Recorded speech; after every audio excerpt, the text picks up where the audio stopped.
अभिनेता सुशांत सिंह राजपूत की मौत के बाद से बॉलीवुड का ड्रग्स मंडली नारकोटिक्स कंट्रोल ब्यूरो के रडार पर रहा। सुशांत सिंह राजपूत के मौत के बाद से एनसीबी पिछले एक साल में बॉलीवुड की कई हस्तियों से पूछताछ कर चुकी है। एनसीबी उस समय एक बार फिर चर्चा में आ गई जब उसने मुंबई के तट पर एक क्रूज जहाज पर छापा मारा और इसमें शाहरुख खान के बेटे समेत कई हाई प्रोफाइल लोगों के पास से ड्रग्स भी बरामद हुआ है। इस पूरे ऑपरेशन का नेतृत्व एनसीबी के जोनल डायरेक्टर समीर वानखेड़े कर रहे थे। इस छापेमारी के बाद से समीर वानखेड़े सुर्खियों में है।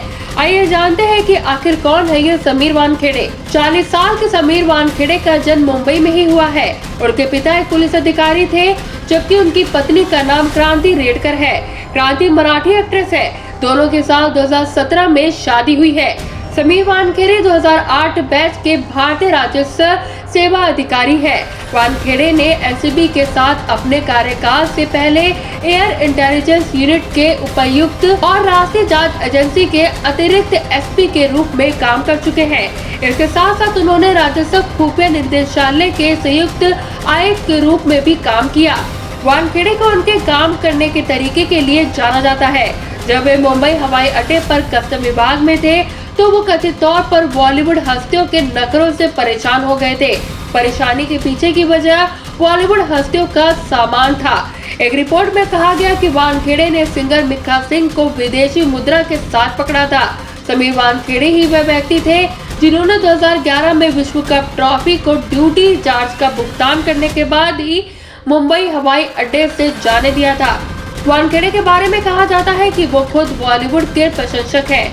वे इस इंडस्ट्री के प्रति कोई द्वेष नहीं रखते हैं। समीर वानखेड़े का साल 2010 में महाराष्ट्र सेवा कर विभाग में ट्रांसफर हुआ।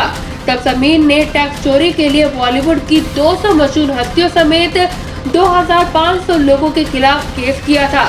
उन्होंने मात्र 2 साल में 87 करोड़ रुपए का राजस्व भी सरकारी खजाने में जोड़ा था, जो मुंबई में एक रिकॉर्ड है।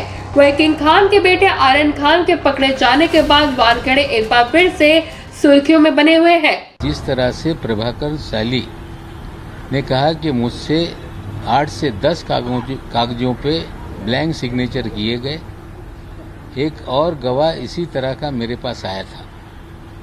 वो डरा हुआ था। उसने कहा कि 50 कागजों पे मुझसे ब्लैंक सिग्नेचर लिए गए।